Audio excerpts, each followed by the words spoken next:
Hi అందరికీ. ఈరోజు చాలా తక్కువ సమయంలో ఇంట్లో ఉన్న పదార్థాలతోనే ఎంతో రుచికరమైన సేమియా సగ్గుబియ్యం పాయసం ఎలా చేయాలో చూపిస్తున్నాను. ఈ పాయసం పిల్లల నుంచి పెద్దల వరకు అందరూ చాలా ఇష్టంగా తింటారు. మరి ఆలస్యం ఎందుకు, వీడియోను చివరి వరకు చూడండి. చిన్న చిన్న పీసులుగా కట్ చేసి పెట్టుకున్న జీడిపప్పు ముక్కలు అండ్ బాదం ముక్కలు అయితే కొద్దిగా తీసుకున్నాను. నా దగ్గర కిస్మిస్ అయితే లేదు, మీరు కిస్మిస్ కూడా యాడ్ చేసుకోవచ్చు, అది మీ ఇష్టం. ఇప్పుడు ఒక పాత్ర తీసుకొని అందులో నెయ్యి వేసుకొని, నెయ్యి హీట్ అయ్యాక మనం ముందుగానే కట్ చేసి పెట్టుకున్న బాదం ముక్కలు అండ్ జీడిపప్పు ముక్కలు వేసి మంచి గోల్డెన్ కలర్ బ్రౌన్లోకి వచ్చేంత వరకు అయితే వేయించుకుందాం. ఇప్పుడైతే ఇక్కడ అవైతే వేయించుకున్నాను చూడండి.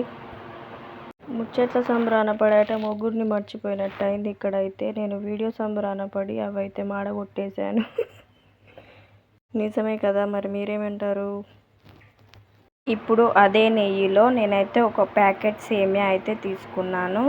ఈ సేమియాని మంచి గోల్డెన్ కలర్ బ్రౌన్లోకి వచ్చేంత వరకు నెయ్యిలో అయితే వేయించుకోవాలి. ఏ స్వీట్ అయినా నెయ్యిలో వేయించితేనే చాలా టేస్టీగా వస్తుంది కదా, మరి మీరేమంటారు? కామెంట్ చేయండి.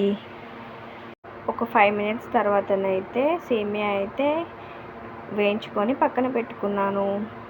ఇప్పుడు అదే పాత్రలో నేనైతే 1/2 లీటర్ పాలు తీసుకున్నాను అండ్ కొన్ని అందులో వాటర్ కూడా యాడ్ చేశాను.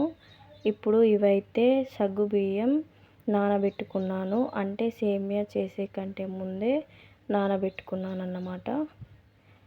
చూడండి, ఇప్పుడైతే పాలైతే మంచి పొంగు వస్తున్నాయి కదా. ఒక పొంగు వచ్చిన తర్వాత మనం సేమియా చేసే కంటే ముందే సగ్గుబియ్యం అయితే నానబెట్టుకున్నాం కదా, ఆ సగ్గుబియ్యాన్ని అన్నిటినీ నెమ్మదిగా ఈ పాలలో అయితే వేసుకొని మంచిగా ఒకసారి కలుపుకొని మూత పెట్టుకొని వీటిని అయితే మంచిగా ఉడికించుకోవాలి.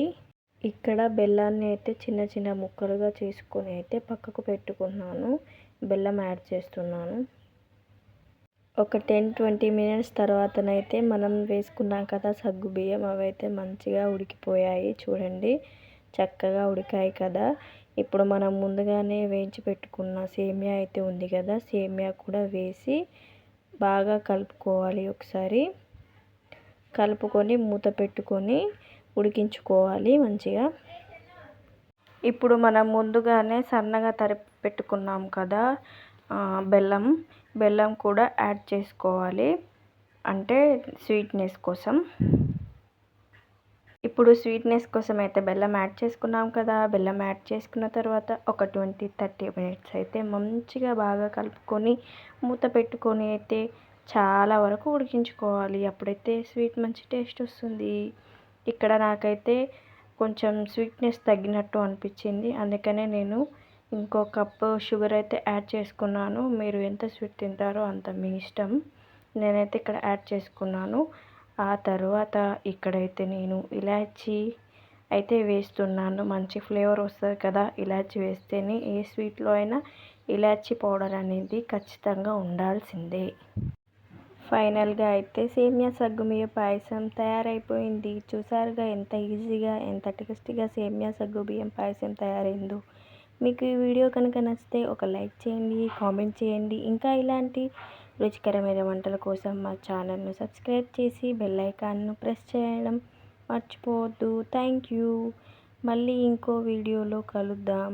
Stay tune. సబ్స్క్రైబ్ చేయండి ప్లీజ్ ఫ్రెండ్స్. బాయ్.